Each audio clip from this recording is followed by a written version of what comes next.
the death of our free commonwealth to be the end of what we worked for. They must think it's a desperate matter to meet like this on the eve of Sabbath. Your father never touched a supper. Do you suppose it would do to offer them a bite when they come out?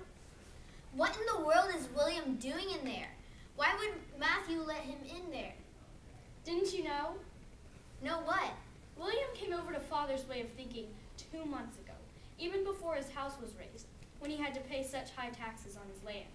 I never heard him say a word about it. Maybe you just weren't listening. This Governor Andrews says right out the deeds signed by the injured ones are no better than scratches of a bear's claw. We ought to beg new grants for land we bought and paid for. Why, the fees alone will leave us paupers.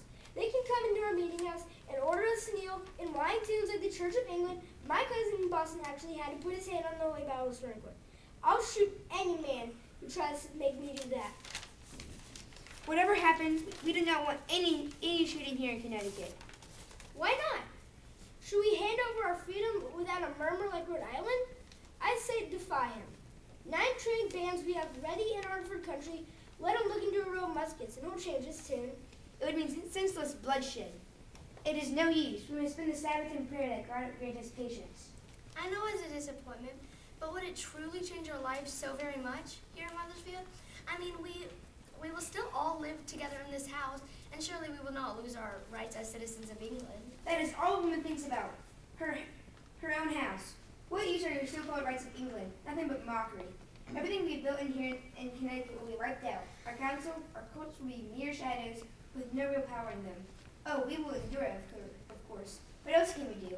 If only we can hold back the charter itself. This man has no right to take it from us. They don't seem to realize how powerful the royal fleet is. Once the royalists were trying to hold down Bridgetown, Barbados. Parliament sent a troop ship and subdued them in no time. Oh, I don't think there will be any fighting. It's just that the men, like Father, do not like to be dictated to. But Dr. Bulkley says the charter was never intended to be as free as they have made it. He thinks men of Connecticut have taken advantage of the king's generosity. So I suppose John thinks so too. Poor John, he's so mixed up between Dr. Bulkley and Father. Honestly, Kit, I agree with Mother. I don't believe it will change our lives. Men make such an awful fuss about such things. I just wish it hadn't happened 4 days before Thanksgiving.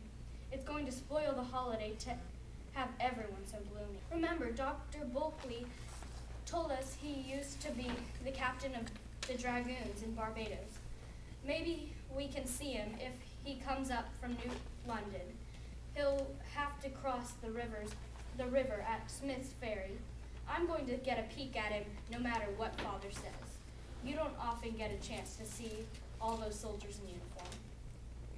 Is it over?